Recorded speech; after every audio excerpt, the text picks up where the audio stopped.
আসসালামু আলাইকুম। অনেক দিন পর বাড়ির ছাদের উপর উঠলাম। কিছুদিন আগে বাড়ির ছাদে একটা জলছাদ দিয়েছিলাম। এই যে আমার সেই কাঙ্ক্ষিত পেয়ারা পেয়ারা গাছ, 12 মাসি পেয়ারা। ছাদ ঢালাই দেওয়ার সময় এই গাছটার বড় একটা ডাল কেটে ফেলতে হয়েছে। এই যে এখান থেকে এই ঢালটা একদম ছাদের উপরে, এখানে বিশাল করে ছিল একদম ছাদের উপরে, যার কারণে এটা কেটে ফেলতে হয়েছে। ওইটাতেই বেশি পেয়ারা ধরতো, এখন একদম থুকাই থুকাই ধরেছে। প্রতিটা পাতার সাথে, প্রতিটা পাতায় ফাতায় ফাতায়, টুকাই টুকাই না, শুধু ফাতায় ফাতায়। দেখেন মাশাল্লাহ কীভাবে ধরেছে।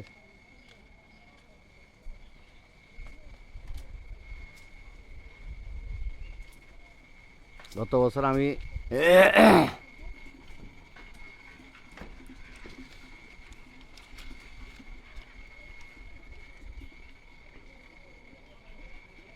গোড়ায় মাটি দিয়েছিলাম,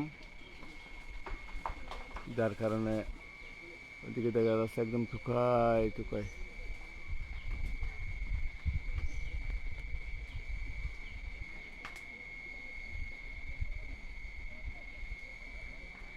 বড় একটা তেঁতুল গাছ আছে, তেঁতুলও ধরছে দেখেন।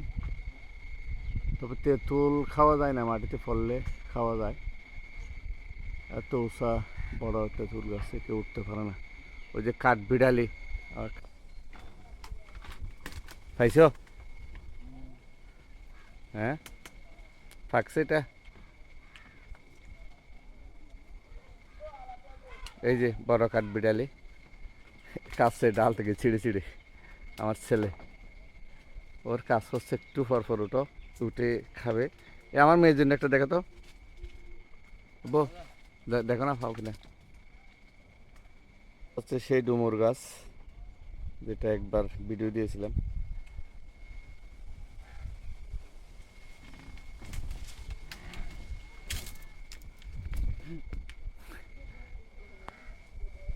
আর নারিকেল,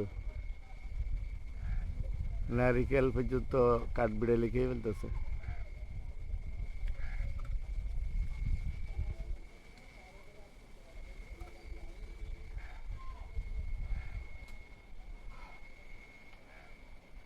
ঠিক আছে, একটা কুল, এটাও একটা কুল গাছ, এটা একটা কুল গাছ।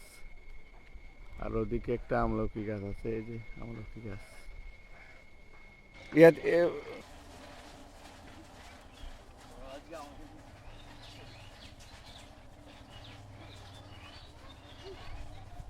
এদিকে মোটর থেকে পানি, ট্যাঙ্কি ফুল হয়ে পড়ে যাচ্ছে আর কি।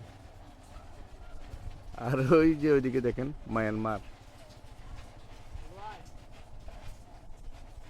এই যে আমার ওই ছাদের উপর থেকে মায়ানমার।